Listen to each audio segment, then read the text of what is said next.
Conquering the dreaded presentation Q&A. My name is Tatiana Kolovu. I've been teaching speakers, executives, students for many, many years how to be stellar when they do presentations, how to get approval, how to get their ideas passed, and how to be sure to look credible. A big part of that has to do with the presentation question and answer period, or just a question and answer in an interview. So in the August Stronger newsletter that I publish in LinkedIn, I share how to conquer the dreaded Q&A presentation strategy.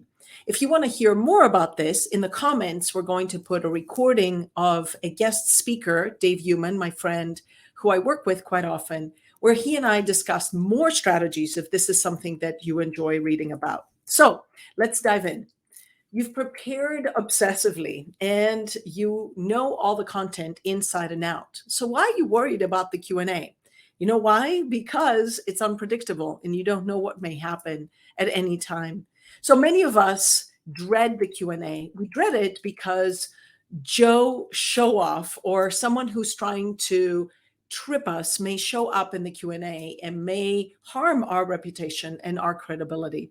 You may have seen some of this in Shark Tank. That's the popular business show. It's similar to Lion's Den in the UK, where participants share their ideas, but they quickly turn it around to asking them lots of questions about their supply chain, about how they got started, about how many items they have sold, and many times their credibility is destroyed because they're tripped up.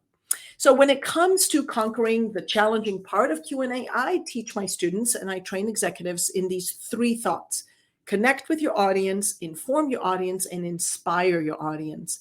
So in this newsletter, I go through each of these three. And then in the live LinkedIn Live that we have recorded, we go through further into additional details and additional information on each of these. Now, I'm recording. It's a Tuesday evening in my house in Bloomington, Indiana, and there's a huge rainstorm happening outside. So you may hear a little bit of this happening in the background. I apologize. The beauty of a home production. So the first tip I have for you is to connect with your audience. So any question posed to you should be an opportunity to build a relationship, should be an opportunity to start a conversation or to show that you're there to create a back and forth versus a question, answer, answer. I like to think of this as maybe a dance versus a tennis match or sometimes a boxing match.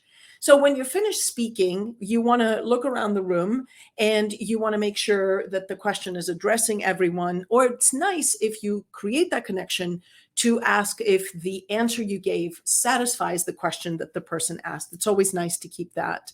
You want to try to keep things conversational. So think of what's your first response that you give as soon as the answer comes. Some of the suggestions that I make in the newsletter, you can say, "I'm so glad you're bringing this up." Or another way to create that feeling is say, "Thank you for this important question." Or you can say, "The team spent hours on this. I'm so glad you're bringing this exact point up." Or you can say, "I consider you the expert in the area, but what I would add is this," because sometimes the people in your audience may know so much more than you do, and you're in that awkward space of having to share or inform everyone in the room. So avoid the trap of, this is one thing that I say, and some people argue with this, I get it, saying this is a good question or that's a great question. Quite often you have to understand, I may be training younger executives or MBA students who are coming new into the company. And if you give that specific identifier of a great question or a good question to a higher executive, there's always that hierarchy. You may have to do this for every one of their questions so they don't feel that you're sort of giving them praise for something that they did well. Be mindful of that. That can be very tricky depending on your position. So the relationship building part of this part of your answer should signal that you're listening. And so we often do this in day-to-day conversations to show that you're listening and not feel that you immediately have to answer, to show that you're processing. Some things that you can say are, "What I hear you say is," and then you can paraphrase, or you can say, "If I'm getting the point right, you're asking this," and you can repeat what the person said. Or you can say, "So that I provide you with the accurate information, the correct information, let me clarify what I heard." Quite often when you want to show that you're listening, you paraphrase or repeat and do that to tell the audience that you are doing this to benefit them. You want to make sure you answer the question correctly. One suggestion always that I give is to repeat the last three words of the person asking the question. Just repeat and start with those three words. That's a great way to show that you're listening. So connect with your audience. I would say out of the three, this is critical, very important, because that's the relationship building. The second one is to inform further than what your presentation went. So inform your audience beyond the content of your presentation. So I talk a lot about this in a course on LinkedIn that is called Presenting to Senior Executives, because when you have a 30-minute time block in front of the board, for example, I'm presenting or preparing someone to get in front of the board, a brilliant scientist, I'm suggesting to them that they only design 10 minutes for their presentation and they allow the rest of the 20 minutes for open Q&A, because that's when you shine. That's the impromptu part of your presentation. So if you want to inform, you have to have an appendix of slides that are ready for you to tackle and tag from your Q&A slide, for example. It does two things. It shows that you are prepared, you are predicting the types of questions that may come your way, and also that you have additional information. I remember coaching a chief financial officer once that was in front of the board, and we sat and looked at each of one of her slides, and I said, where might they stop you and ask for more information? And she said, oh, I know for sure. It's this data piece, it's this measurement, it's this number. And so what we did is we hyperlinked that number on the bar graph to where the number came from. So she was able, it was magical. I was there and saw it happen. As she was interrupted and the board member asked a question, she went right to her keyboard, to her mouse, she clicked, and boom, here came where this came from. And you can tell the, she knows what she's talking about kind of feeling in the room. So I'm a hyperlinked super fan. I teach my students and executives to do this as well. So you want to get to this level of presentation, but you're not going to get there until you share this content with 4 to 5 colleagues and say, all right, here's what I'm presenting. Come up with 2 hot questions, 2 questions that are going to put me in the hot seat, because that's really what you want. So that when you're put in the hot seat, you're prepared and you have some of this information. So what happens when you don't have the information, when you don't know the answer? My recommendation first is to be honest. Don't make stuff up, because that's very evident. My recommendation is to say, here's what I know, or here's what we know, here's what we don't know. It's maybe beyond the scope, or we didn't do this type of research. But the most important piece is to say, here's what I'm going to do to find out. And I'm going to get that to you by tomorrow morning. So in the newsletter, I write a little quote, and forgive me here, I'm reading a little bit of it. Our analysis focused on X part of this data, and you're bringing up an important question relating to Z part of this data. So that I can provide you with all the correct and current information. Would you mind if I get this to you by tomorrow morning? So you're telling them not only that you know you're going to find out, but you're also sharing that because you want them to have the accurate information. You don't want to make something up on the fly. So connect with your audience, inform further than what your presentation said, and finally, inspire that you are confident through your Q&A.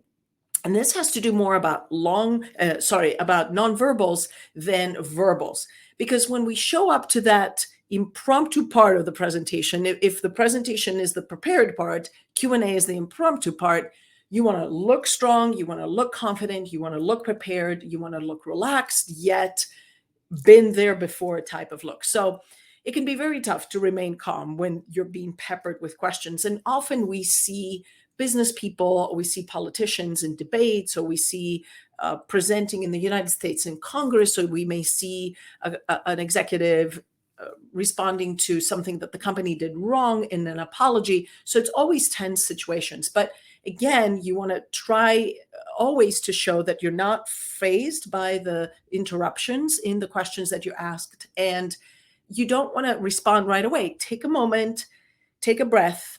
You can look like you're thinking and go ahead and respond. So don't let them see you sweat, even if they are interrupting you at hello, as we say, when you get started.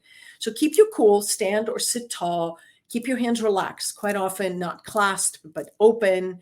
not touching your face or fiddling with your hair or with your glasses as you go through. So much of this confidence needs to come from both preparation and practice. And I highly recommend that not only you practice the presentation part, but you also record and practice the peppering of the Q&A quite a lot. My daughter just practiced today with an AI tool called Udemy, where she was practicing for questions on her Tell Me About You, because as soon as you say, this is a little bit about me, you get questions, and this AI tool, based on what you said, peppers you with questions that you're not prepared for.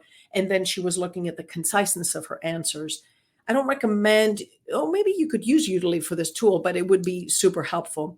So again, you want to be prepared and you want to practice this part as much as you practice the presentation part.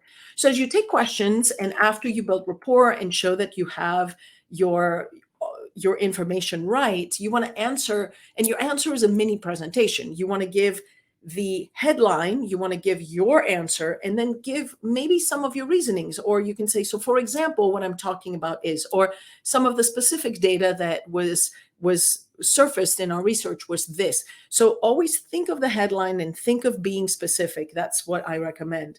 Finally, modulate your nonverbals. I talked a little bit about open stance, a strong stance, whether you're sitting or you're standing.